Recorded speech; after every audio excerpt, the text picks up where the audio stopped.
Tugasku menemanimu.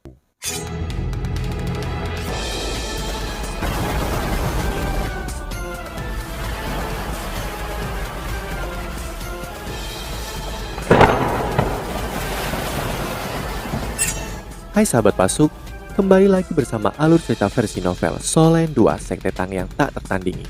Jangan lupa like, subscribe, dan nyalakan tanda lonceng. Mari kita lanjutkan. Apakah kamu punya kekasih? Suara itu bertanya pada Ning Tian. Ning Tian mengerutkan kening dan menatap Wu Feng yang tampaknya berteriak, menggelengkan kepalanya dan berkata, "Tidak, aku tidak punya kekasih." Dia bilang kau kekasihnya. Suara itu bertanya sekali lagi. Ning Tian terkejut dan kemudian dia menjawab, "Aku tahu dia menyukaiku, namun kami berdua perempuan. Aku tidak bisa menerima cinta terlarang seperti itu. Karenanya aku hanya memperlakukannya sebagai teman baik. Jika kamu tidak mencintainya, dia akan mati. Apakah kamu akan memilih untuk mencintainya?" Suara itu dengan cepat bertanya. Ning Tian berhenti. Pertanyaan ini sulit dijawab. Jika kamu tidak mencintainya, dia akan mati. Apakah kamu akan memilih untuk mencintainya? Jika kamu tidak menjawab setelah yang ketiga kalinya, kamu akan dihukum mati. Ulang suara itu. Ning Tian menggertakkan giginya dan berkata, "Tidak, cinta tidak bekerja seperti itu. Aku bisa mati untuknya, tapi aku tidak bisa mencintai seseorang yang berjenis kelamin sama." Ketika dia mengatakan itu, dia tidak menyadari bahwa gelembung di sekitar Wu Feng telah menghilang. Wu Feng mendengar semua yang baru saja dikatakannya. Wajah Wu Feng memucat. Ning Tian sekali lagi diselimuti oleh gelembungnya dan suaranya dimatikan. "Kamu mendengar kata-katanya? Apakah kamu masih mencintainya?" Suara misterius dan tenang itu bertanya pada Wu Feng. Wu Feng menggigit bibir bawahnya dan matanya bersinar dengan cahaya yang berapi-api. "Kamu sangat kejam." "Kamu mendengar kata-katanya? Apakah kamu masih mencintainya? Jika kamu tidak menjawab setelah yang ketiga kalinya, kamu akan dihukum mati." Suara tenang itu diulang dengan cara mekanis. "Ya, aku tahu dia tidak mencintaiku, tetapi ini tidak berarti aku tidak bisa mencintainya. Kenapa cinta ini tidak bisa terjadi satu arah?" Wu Feng berteriak marah. Dia baru saja mengatakan bahwa dia akan mati untukmu, tetapi dia tidak akan mencintaimu. Apakah kamu kesal? Suara tenang bertanya dengan cara yang berusaha menyiksa target sebanyak mungkin. "Tidak apa-apa, kau brengsek." Wu Feng mengutuk. Cahaya keemasan datang entah dari mana dan memukul Wu Feng dengan keras. Seketika, pakaian di pinggangnya robek dan luka bisa terlihat. Kekuatan jiwanya benar-benar tersegel, jadi dia tidak bisa melepaskan jiwa bela dirinya. Wu Feng menangis kesakitan. "Untuk penghinaan, kamu dihukum dengan 1 cambukan. Jika kamu melakukannya lagi, kamu akan mati." "Ya, aku kesal. Apakah itu membuatmu bahagia?" Air mata menetes dari wajah Wu Feng. Dia selalu menyukai Ning Tian, tetapi dia tahu bahwa Ning Tian tidak bisa menerima cinta yang tidak konvensional. Jika tidak, dia tidak akan menunjukkan cintanya pada Yu Hao di Danau Dewa Laut. Suara misterius terdengar lagi. Dia berkata bahwa dia rela mati untukmu. Sekarang, aku punya 2 opsi untukmu. Kamu dapat mencoba dan membuatnya mati untukmu. Jika dia mau, kamu akan hidup. Jika kamu bersedia mati, maka dia akan hidup. Di antara kalian berdua hanya 1 dari kalian yang akan hidup. Suara tenang tiba-tiba berubah menjadi dingin dan bertepi dengan niat membunuh yang kuat. Itu sudah cukup untuk membuat Wu Feng menggigil. Namun dia membuat keputusan hampir secara instan. Tanpa ragu-ragu, dia berkata, "Baiklah, aku akan mati. Biarkan dia hidup. Biarkan dia meninggalkan tempat ini dan menjalani hidupnya. Cepat habisi aku." Ketika dia mengatakan ini, Wu Feng menatap Ning Tian. Air mata mengalir dari wajahnya, tetapi tekadnya tidak pernah goyah. Cahaya emas menyala, pisau emas muncul diam-diam di depan Wu Feng. Pada saat yang sama, Wu Feng bisa menggerakkan tubuhnya lagi. "Habisi dirimu," kata suara tenang seolah itu bukan apa-apa. Wu Feng menarik nafas dan berteriak, "Biarkan Ning Tian pergi." Saat dia berbicara, dia meraih pisau tajam di depannya dan menusuk dadanya. Namun pada saat ini, waktu seakan berhenti. Wu Feng membeku. Gelembung di sekitar Ning Tian meledak terbuka dan suara yang tenang berkata, "Untuk membiarkanmu hidup, dia rela mengorbankan hidupnya sendiri. Jika aku tidak menghentikannya, dia pasti sudah mati. Dan dia mati untukmu. Kamu baru saja mengatakan bahwa kamu bersedia mati untuknya. Jika kamu mau, kamu bisa mati dan dia akan hidup. Ini adalah kesempatan terakhirmu." Saat dia mengatakan ini, pisau emas yang sama muncul di depan Ning Tian. Pisau tajamnya berkilau dingin. Hidup dan mati. Ini adalah pertanyaan paling sulit bagi manusia. Ning Tian meraih pisau dan memandang Wu Feng yang membeku. Bilanya hampir di dadanya. Dia tidak bisa menahan nafas dalam-dalam saat air mata mengalir di wajahnya. Feng, aku tahu kamu menyukaiku, tapi kita berjenis kelamin sama. Aku sudah mengatakannya berulang kali, tetapi kamu tidak mau mendengarkan. Terima kasih, kamu bersedia menawarkan hidupmu yang berharga. Aku berhutang budi padamu. Di sini, mungkin hanya satu dari kita yang bisa hidup. Pergi dan jalani hidupmu. Jika kita bertemu lagi di kehidupan kita berikutnya, aku berharap menjadi seorang pria. Lalu aku akan menikahimu pastinya. Saat dia mengatakan ini, Ning Tian menutup matanya, mengangkat pisau emas dan menebas tubuhnya. Dua sinar keemasan menyala bersama. Ning Tian tiba-tiba merasakan kehilangan sesuatu dari tangannya. Di sisi lain, Wu Feng bisa bergerak sekali lagi, namun pisau di tangan mereka telah menghilang. Dua suara berbeda terdengar di sebelah telinga mereka. Di sisi Wu Feng, suara itu berkata, cinta itu buta dan mungkin bertentangan dengan kodrat manusia, membuatnya mustahil. Namun cinta sejati rela mengorbankan segalanya. Jenis cinta ini menyedihkan. Kamu melewati ujian pertama, ketulusan. Di sisi Ning Tian, suara itu berkata, cinta itu tidak buta. Untuk persahabatan, kamu rela mengorbankan semua yang kamu miliki. Ini datang dari lubuk hatimu. Kamu melewati ujian pertama, ketulusan. Ning Tian dan Wu Feng saling memandang, dipisahkan oleh gelombang. Keduanya merasa sedikit bingung. Dalam hati mereka memahami sesuatu. Tempat ini tidak tampak menakutkan seperti yang mereka pikirkan. Sekarang ada sepasang cincin emas dan perak tambahan di atas gelembung mereka. Sepotong cahaya keemasan mulai berputar dengan cepat sekali lagi. Cahaya keemasan bersinar dari platform berhenti saat ini. Itu berhenti di platform BB. Gelembung terbuka dan BB digantung di udara. Suara tenang bertanya kepadanya, "Apakah kamu punya kekasih?" BB dapat merasakan bahwa ada cahaya yang berkedip di luar, tetapi dia tidak tahu apa yang terjadi. Namun dia sepenuhnya mempercayai Yu Hao. Ditambah dengan kecerdasannya sendiri, dia tenang dengan cepat. "Ya, benar," jawabnya dengan tenang. "Siapa dia?" "Tang Ya," jawab BB tanpa ragu-ragu. "Dia tidak di sini kan?" "Benar," jawab BB dengan cepat. Suara tenang berhenti sejenak, lalu bertanya, "Apa satu hal yang paling ingin kamu lakukan untuk kekasihmu?" BB menjawab, "Aku ingin membantunya kembali normal, sehingga dia bisa berada di sisiku sekali lagi." Suara tenang bertanya, "Ketika dia berada di sisimu lagi, apakah kamu pikir dia akan bahagia?" BB menjawab, "Aku akan melakukan semua yang aku bisa untuk membuatnya bahagia." Suara tenang itu berkata, "Kata-katamu tidak ada artinya jika kamu dapat bertukar bagian tubuhmu untuk membuatnya normal kembali. Apakah kamu akan melakukannya? Tentu saja, jawab Bebe dengan jelas. Pisau emas tajam muncul di depannya dan suara tenang itu berkata, "Kalau begitu, kebiri dirimu sendiri." Bebe terdiam.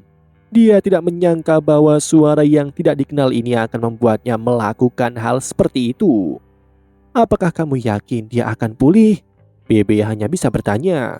"Apakah kamu punya pilihan?" Suara tenang itu menjawab ketika sebuah gambar muncul di depan Bebe. Itu adalah wajah yang sangat dikenalinya. Tangya duduk dengan tenang di tempat tidur. Dia menatap kosong keluar jendela dan wajahnya sangat pucat. Bola cahaya biru gelap sesekali berkilau di wajahnya. "Kamu baru saja mengatakan bahwa kamu akan rela mengorbankan bagian tubuhmu untuknya. Apakah kamu menyesal sekarang? Kamu bisa menyesali pilihanmu. Kamu dapat memilih untuk tidak memotongnya," kata suara itu dengan tenang. Tubuh Bebe bergetar namun dia perlahan mengangkat tangannya dan menyentuh pisau. "Aku bersedia mengebiri diriku untuknya, tapi aku punya satu permintaan," katanya sambil mencengkram pisau dengan erat. "Bicaralah. Jika kamu benar-benar bisa menyembuhkannya dari jauh, maka cobalah yang terbaik untuk menghapus semua ingatannya tentangku. Buat dia lupakan aku. Buat dia lupakan semuanya tentang aku, oke?" "Aku bisa mempertimbangkan itu," kata suara itu dengan jelas. "Terima kasih," jawab Bebe. Matanya memerah saat dia menatap tajam pada Tangya di gambar. Tiba-tiba dia berteriak, "Shoya, aku mencintaimu!" Sebuah cahaya keemasan berkilau saat dia menurunkan bilah tajam itu. Bebe merasakan semuanya menjadi putih. "Kamu rela berkorban demi cinta dan kamu tidak ingin kekasihmu merasa kesedihan. Kamu melewati ujian pertama, ketulusan." Layar cahaya naik dan Bebe menatap dengan bingung ketika dia melihat layar cahaya perak emas menghalangi penglihatannya sekali lagi. Dia kembali ke gelembungnya. Dia hanya bisa berteriak, "Aku sudah memotongnya, sembuhkan Shoya." Tidak ada balasan. Selanjutnya, Bebe merasa ada sesuatu yang salah. Dia menundukkan kepalanya dan merasakan rasa sakit datang dari kakinya. Tidak ada pisau tajam di sana. Tangan yang memegang pisau tajam itu hanya mengenai kakinya. Cahaya keemasan mulai berputar sekali lagi.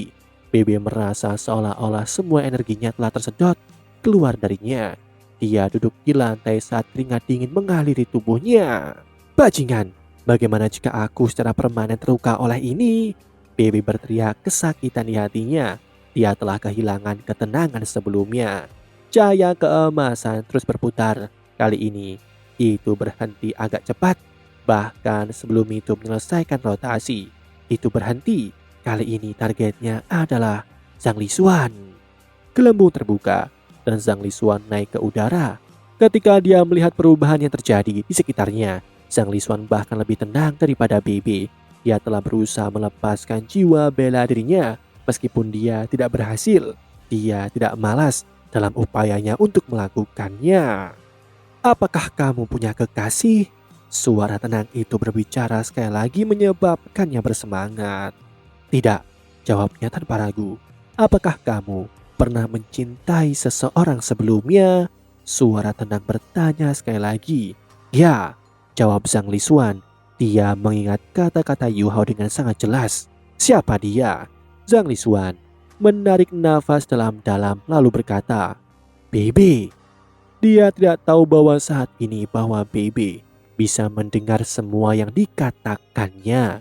Saat dia pulih dari pertanyaan sebelumnya, Bebe mendengar suara Zhang Lisuan.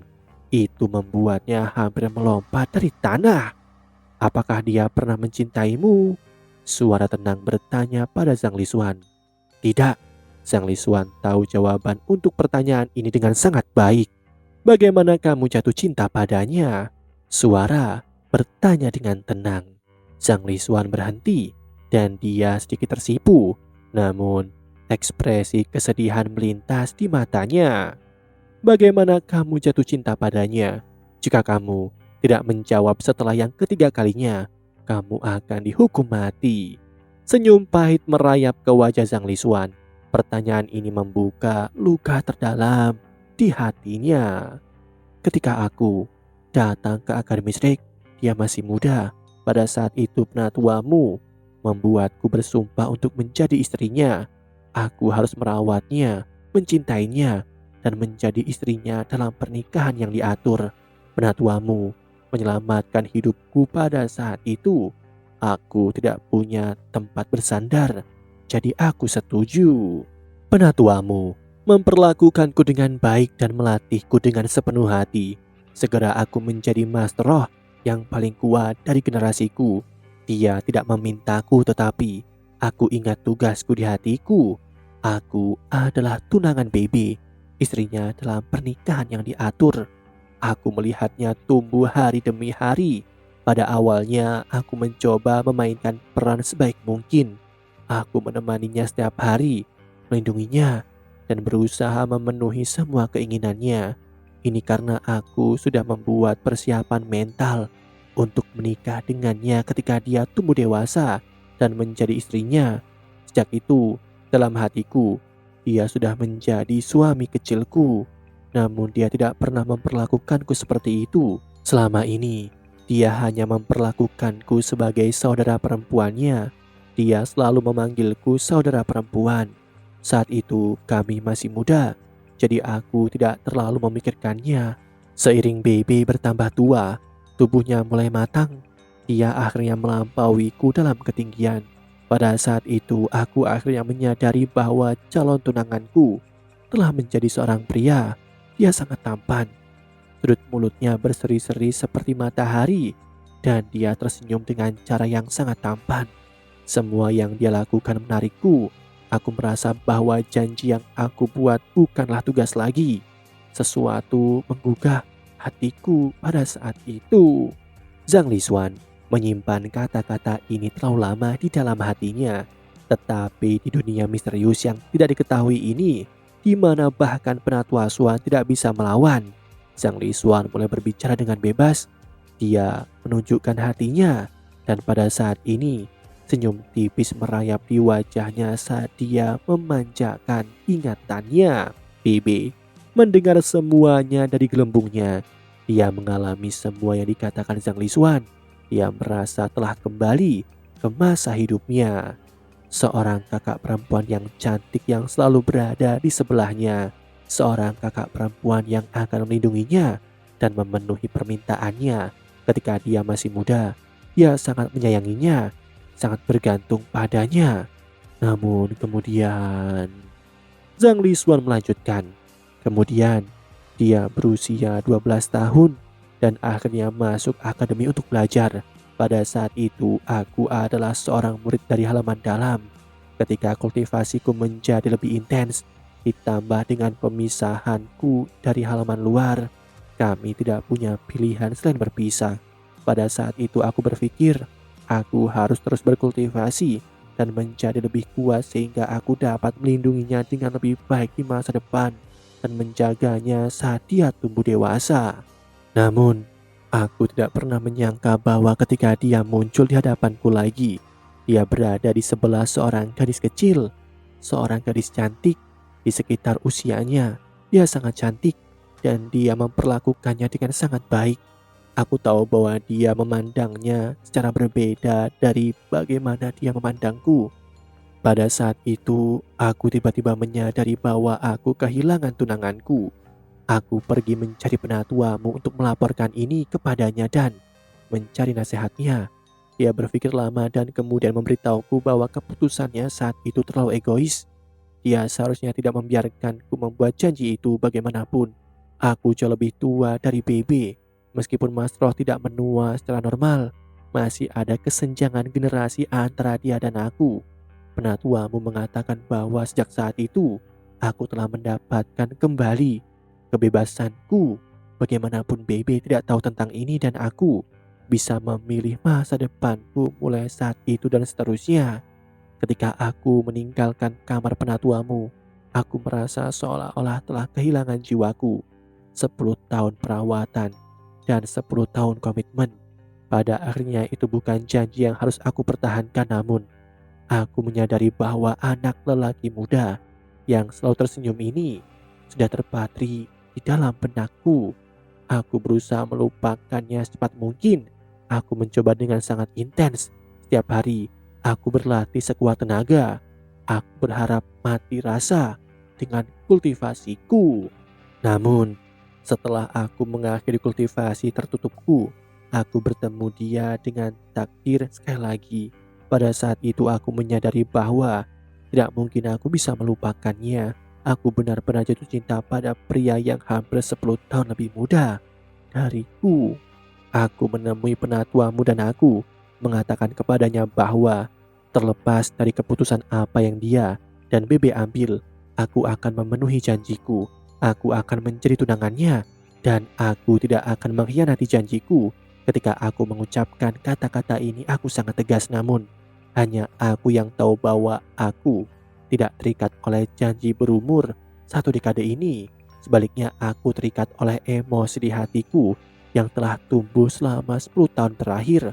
Dalam 10 tahun, aku menyaksikan seorang anak laki-laki menjadi seorang pria. Dalam hatiku, tidak ada lagi pria selain dia. Zhang Liswan tersedak oleh kata-katanya. Dia akhirnya melepaskan semua emosi yang telah dia tekan di dalam hatinya selama bertahun-tahun. Setiap kali dia melihat Bebe dan Tangya bersama, hatinya akan sakit selama bertahun-tahun. Setiap kali dia melihat Bebe dan Tangya bersama, hatinya akan sakit. Oleh karena itu, Zhang Liswan memilih untuk tetap diam.